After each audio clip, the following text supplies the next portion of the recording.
So does mech anime confuse you, intrigue you, turn you on maybe, but you don't know what is going on and why mech is the way that it is? Like, what's a Gundam? What's an Eva? What's the difference? Am I supposed to be turned on right now? Well, it's easy to explain. Well, it's easy to explain this if I just start from the beginning.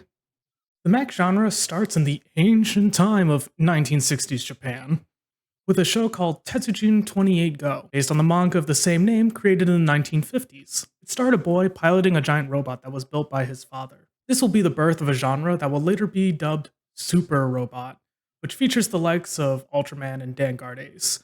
Basically, it's the genre with big things fighting, usually robots piloted by humans, and or sometimes just sentient robots. You can also think of Godzilla and other kaiju being akin to this genre, where cities are destroyed, but at the end, it saves the day. And after about 2 decades of this being the standard show you'd see on TV, a new player would change the way anime fans would see the mech genre. I'm talking, of course, about 1979's Mobile Suit Gundam. This series would take a more realistic approach to the reality of humans making giant robot weapons. Taking inspiration from World War II, Gundam would strive to show the horrors of war and what weapons of mass destruction's devastation would do to the human race. Instead of the main protagonist wanting to pilot the robot, Gundam's main character, Amuro Ray, would throughout the series struggle to come to terms with his role that he's forced to play in the ongoing war that the series focuses on, many times questioning whether or not he should pilot the robot at all, and many times trying to abandon his post. This created the genre of real robot, and from here on, the mech genre gets a lot more serious and political. While Mobile Suit Gundam would only run for about a year, ending in 1980, it would pick up steam after its cancellation and would result in the 43 episode series being turned into a 3-part movie. The success of these movies would lead the way for a sequel series, Mobile Suit Zeta Gundam, and from there, Gundam has gone on to be one of the biggest mech brands in the world, spawning off multiple timelines, many movies, TV series, video games, and plastic models, known as Gunpla. I would love to go into depth about just the Gundam franchise or even individual series and timelines, but those will have to happen in a later video.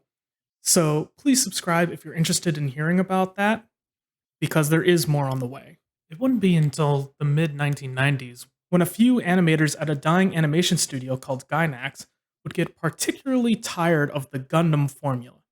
See, since the early 1980s, when Gundam really started to rise in popularity and started getting all these spin offs and side series, most of them would tend to follow a particular formula. It needs to pilot the best mech ever made because reasons, I guess. It has to be him for some reason. And he goes and he whines about how he doesn't want to fight while showing a complete disregard for the millions of lives at stake in this war.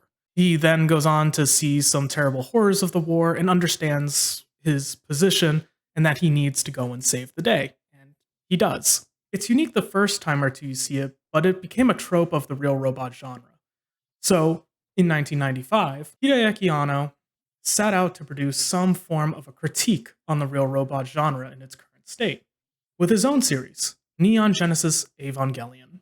This series is known for being dark, with every character being fundamentally, mentally, or emotionally damaged, with no perfect character, and they are pretty much designed to be hated. And with a bit of sci-fi and religious symbolism to boot, it became, and still is, one of the darkest shows ever produced. And yet, it's still incredibly popular. But I can talk more about Eva in another video because we have more to go. After all, this is only 1995, and the current year is 2022, so that's like 27 more years of mecha to talk about. Eva would end up saving Gainax from bankruptcy in the end due to its popularity, but the toll that it took on its creators and the genre could not be understated. They changed the game, for better or worse. Real Robot went from serious and grounded to seriously depressing and embracing themes of sci-fi horror. The only series that ended up getting truly popular during this time period was 2006's Code Geass. Now, yes, it did run from 2006 to 2007, but we're going to call 2006's Code Geass for simplification, which in itself goes back to its Gundam roots, with a tad bit more racism and bullshit powers, while actually having less politics in it. And if you're thinking to yourself, wait, what? Less politics? How is Code Geass, that basically has politics centered at the forefront of it with the tyrannical reign of Britannia and the revolutionaries. How is there less politics than other mech? Well, you see, you poor sweet summer child. If you go back to Gundam, the series is really 33% giant robot fights, and that's the 33% lots of people remember it and focus on.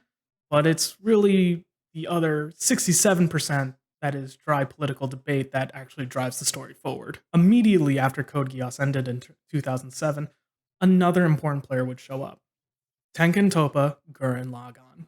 From the people who brought you your least favorite cast of characters, one of the most toxic anime fan bases brings you the exact opposite of Evangelion. Gurren Lagann is Gainax's response to themselves. Acknowledging the depressing turn that Real Robot was going down, they created a super real robot hybrid in Gurren Lagann. In response to a show that embraced nihilism, came a show about believing in yourself to create a perfect world for everyone. Through gorgeous animation and an absolute bop of a soundtrack, it gave you all the fun that could be had with Super Robot while keeping in mind that nothing is ever gained without loss. This hybrid system keeps showing up in shows that exist today and defines the modern era of the genre. Except for one exception. Darling in the Franxx is an anime made by Studio Trigger in 2018. Yeah, so unfortunately we have to talk about it. Darling in the Franxx is another hybrid that took notes from Gurren Lagann, except they decided to be oddly sexual about it for plot reasons, which is not new. I mean, we've had the plug suits from Ava, but that's not the only thing they took from Ava. They also took all the weird, fucked up shit and sexual tension from Ava. How nice. It is an attempt to perhaps bring about more super robot aesthetic while keeping Ava's real robot storytelling.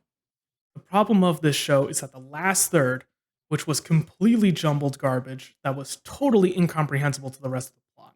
What the hell is this? But I think it had a point, and we may see more mech like it in the future. So I wanted to mention this as a final movement for the mech genre, at least to date. You know, 86 is sort of doing a similar thing. Before people get up in arms about me trying to compare 86 to Darling in the Franxx, what I mean by this is that there are plenty more pretty visuals with absolutely messed up politics driving. But for the future of mech, this is what we've got to look forward to. And with that, this is my very, very brief history of the mech genre. If you like this video, please leave a like, and while you're down there, please hit that subscribe button, ring the bell, so that you can see more videos like this one coming up in the future. Until next time, this has been Sias, and I'll see you in the next one.